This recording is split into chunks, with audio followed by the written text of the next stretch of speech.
ओकरा से बड़े बेटी के हाथ मंगनी, बाबूजी के डांट के भगा देलस। आज दुनिया से भगा देलिया हम। हमर माई बाबूजी के केहू कत्ल कर देलस। तुहार सब जिम्मेदारी अब हमार रहल। हमरा से शादी करबू?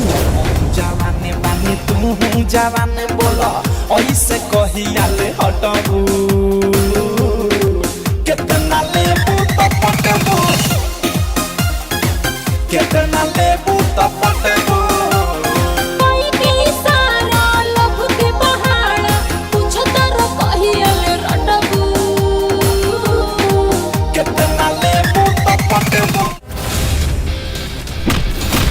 कितना जनी अलन और गैलन तोहरा जैसन लोग।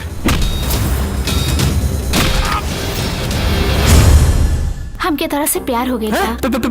प्यार? बधाई हो, हमनी के बेटा के प्यार हो गइल बा।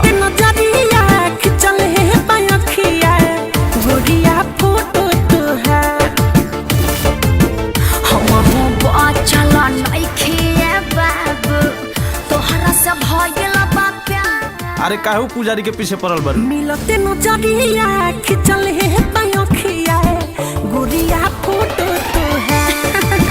सही में मिलते नजरिया। देसी घी कुकुर के हजम ना होला।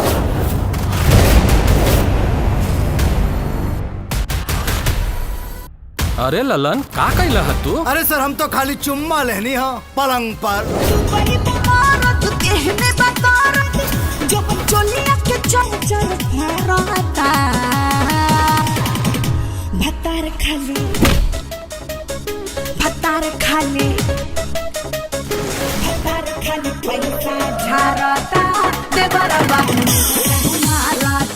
ललन नाम है हमार, एक नंबर का कमीना है।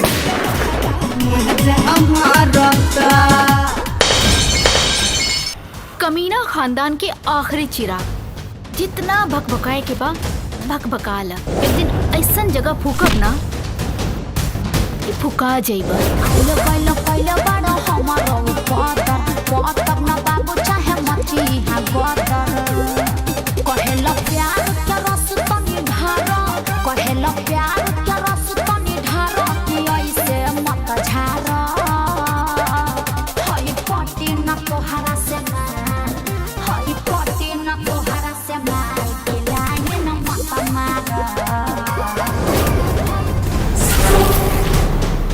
काजल के बाबूजी तो ओकर बियाह हमरा संगे तय कइले बारे।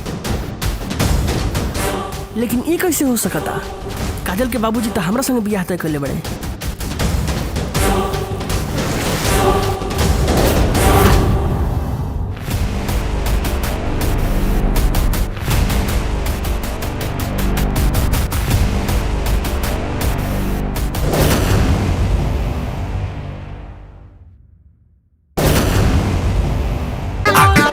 जवनिया के बूती सटक कोहरा में तोहरा हम सोती। गरमी बा बेसी देहिया हम खो जाता।